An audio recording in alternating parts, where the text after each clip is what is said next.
Welcome back to Bad Album Reviews, the series where we go through some well-received albums and we check out some shitty comments, some shitty reviews from them, and we basically make fun of them. Now, this is all in jest, of course. You know, opinions are opinions. People can have them, but people have some stupid fucking opinions, and those are the ones we're looking for. Not the ones where they just don't like it, but the ones where they don't like it for some stupid reason. So, with that out of the way, let's read some bad album reviews. So before we get into it, I forgot to actually say the name of the album we're doing. I know it's in the title, you can see it down there, but we're doing Dream Theater today. Classic prog band. We're doing Scenes from a Memory, Metropolis Part 2. Considered a classic, considered a 10 out of 10.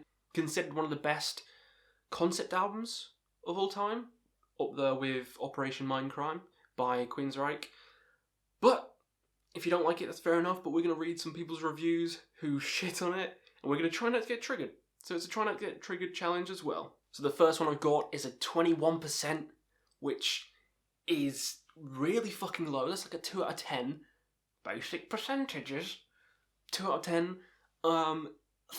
The technicality in this album, it's already triggering, but we'll see what he has to say, why it is a 2 out of 10, basically, for him. Let's read what he has to say. So first off, he's titled it Scat from a Memory. So he says it's one of Dream Theater's worst. I don't agree, but fair opinions, you know, that's fine. That opinion's fine. But then he says the story the album follows fucking sucks. Some dude undergoes hypnotherapy for reasons that are never explained. All I can gather is he's wondering what his own life is about, which shouldn't warrant the hiring of a hypnotherapist, apparently. So he's just questioning the story, basically, at this point, which is still fine. That's, you know, his opinion for that as well. It's not triggering yet.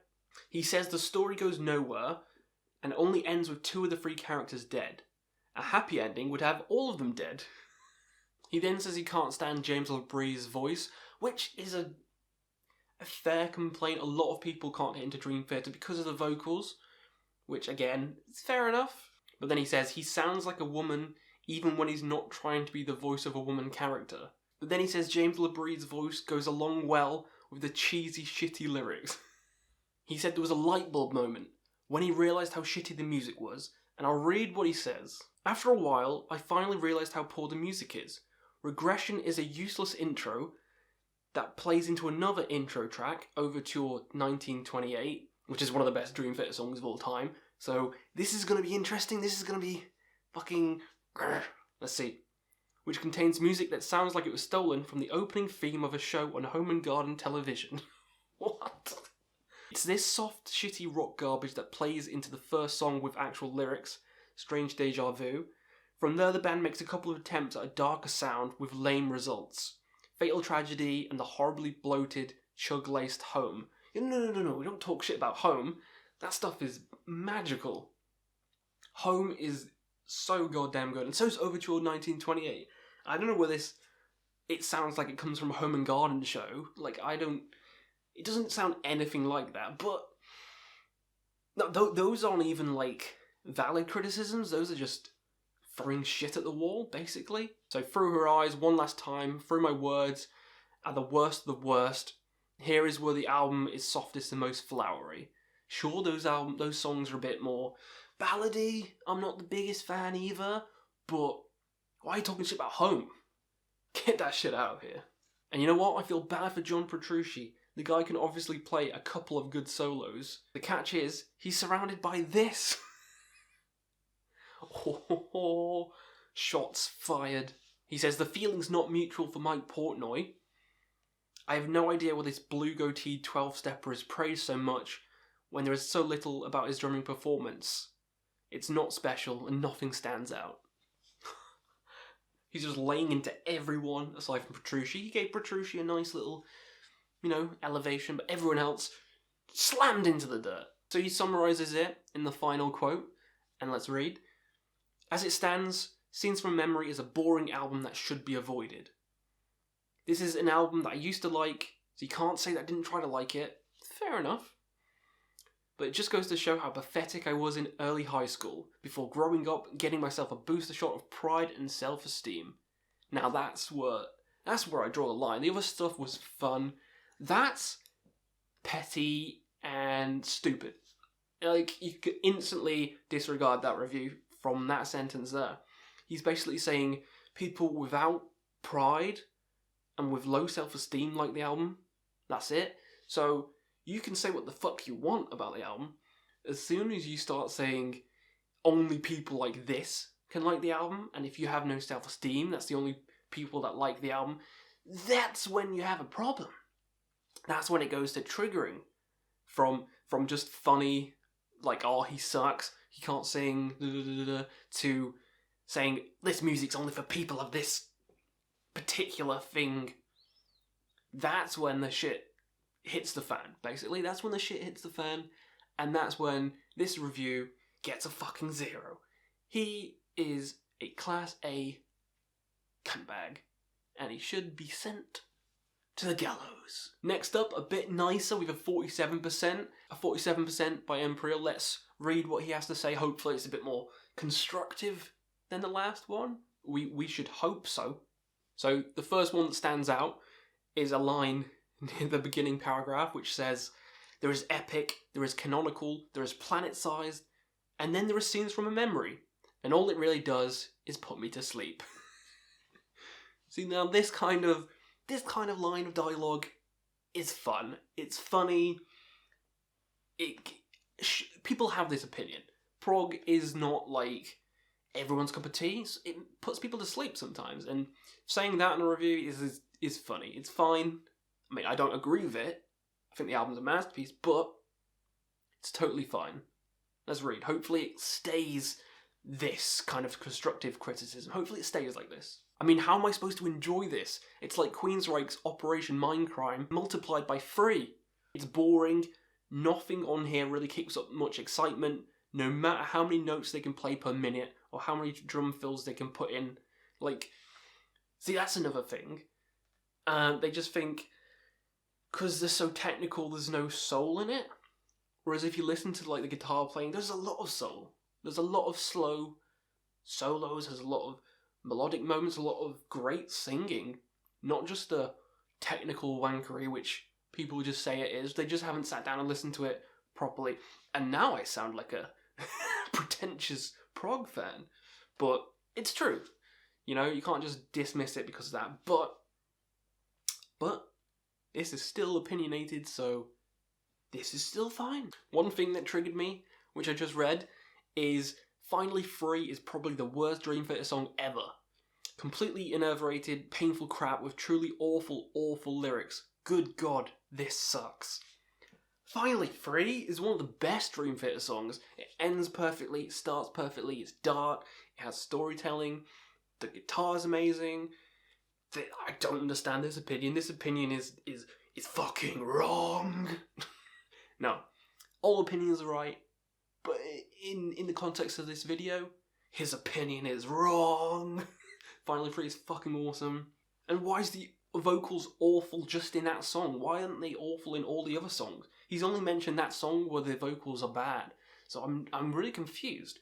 Because I don't see the difference between that and some of the other songs. So that confuses me.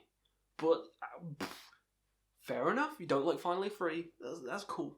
That's cool.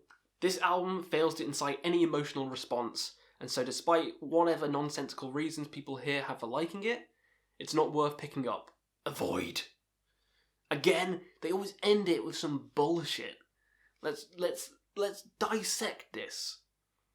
It fails to incite any emotional response. Also, that's a lie already, because you've just written this big review about it, and very emotional. You say that Finally Free is fucking awful. You say that you just want to sleep during it. You're very passionate about it, so that's some kind of emotional response right there, so that's a lie straight away. Whatever nonsensical reason people have for liking it, nonsensical, people like good guitar playing, people like good singing, yeah. Laugh in the comments. I love his singing. Good singing, good guitar, drumming's the best in the world. The bass is amazing. You can actually hear it. keyboard melodies, the story. But it's all nonsensical. It's all nonsensical. And then he says it's not worth picking up, avoid. Again, completely disagree. Pick up every album. Check out every album. Check out the new Babe Metal. Check out the new Aborted. It doesn't matter. Check it out. You might like it. And if you don't and you agree with this dickhead, then fair enough. You got more music to enjoy. Just listen to something else. Listen to something else. Another one, we have a 39%. 39% out of 100, a crazy one. Let's see what they have to say. Scenes from Memory basically encapsulates how people see Dream Theater. You got confusing, albeit dead simple story. You got the schlocky keyboards. You got James LeBrie in tight leather pants singing like a girl. I like that one. And you've got the endless and insanely complex instrumental passages. The view is reinforced by the hordes of fans and laymen who hail this album as the absolute apex of progressive metal. Sure, fans are crazy, just like me. We're all crazy. We like what we like. We're passionate about what we like. That's a good thing.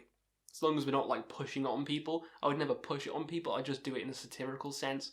And because it's fucking funny. But you don't push it on people, but let's see. Starting off good. He then goes to quote a typical Dream Theater fan. I mean, man, it's like so deep, you know, man. It has like a story and stuff, and they play really fast. Again, this is complete fucking bollocks. The play really fast stuff. When have they played really fast? They're not Dragon Force, you know. They're Dream Theater. They're known for technicality. They're not known for playing fast. You're mixing it with another band, mate. Mixing it with another fucking band. Through her eyes, no amount of lyrical good can turn that ugly duckling into a swan. It's terrible. Amazing. I like that song. I think it's beautiful. It's beautifully sung. It's well executed. But yeah, I can see why you wouldn't like it. But an ugly duckling, that's a good way of saying something's bad. I like that. Okay, get ready for this one. Get ready for this one. The Dance of Eternity. 6 absolute worthless minutes you will not get back. Damn! He destroyed us. That is... doesn't say why, but sure. If you don't like instrumentals, you don't like that kind of stuff. Sure, but I wouldn't say it's worthless. You've spent your time listening to something and you found out you didn't like it, so move on. That's it. There's no point dwelling on the past. Missed opportunities, lost talents, ... Nice little closer there. Missed opportunities in some of the songs, I don't agree, but that's your opinion. Leslie, your opinion, man. Lost talents, I don't know where that's coming from. They are very talented. Most people who don't even like Dream Theater will say, I don't like the music. It doesn't appeal to me, but they're really talented. So that's fucking shit. The rest of it is fine. The first 2 reviews are a lot worse. This one was more critical, was more interesting. The other 2 were just stupid as fuck. I'll end it all with a quote from the second reviewer, who states this.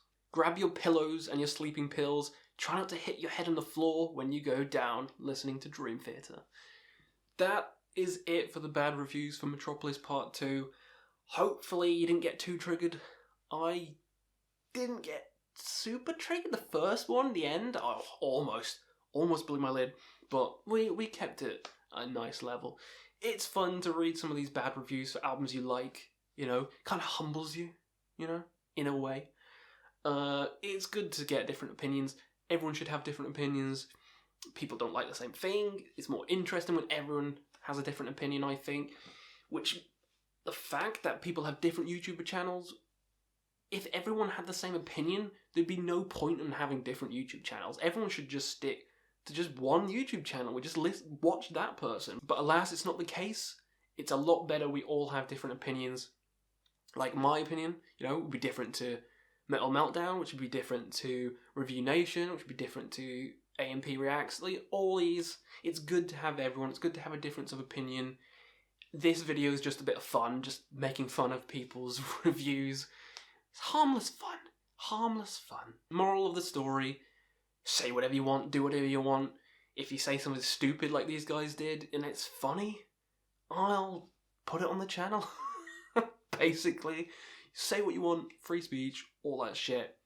Hopefully you enjoyed the video. Let me know what you thought of the album down below. Do you hate it? Do you think it's boring? Is it too fast? Do they play too fast? Or is it too boring? What's the fucking... Is yin and yang here? Tell me what you thought in the comments below, and we'll see you again on another Quest for Metal.